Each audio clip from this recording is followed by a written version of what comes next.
semua, selamat datang ke YouTube page SM Collector. Hari ni kita nak review Bubble Boy 3D Puzzle keluaran 7-Eleven. Bubble Boy Galaxy.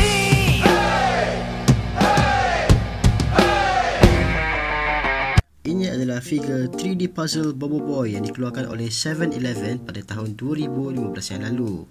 Untuk mendapatkan figure ni, anda perlu membeli barangan di 7-Eleven, dapat stiker, kupon dan tebus. So ini adalah puzzle tu, dan anda perlu memasang puzzle ini untuk membentuk satu figura yang lengkap Bubble Boy. Okey, jom kita pasang dan tengok hasil dia macam mana nanti. Hari ni kita pasang Bubble Boy tanah.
Siap.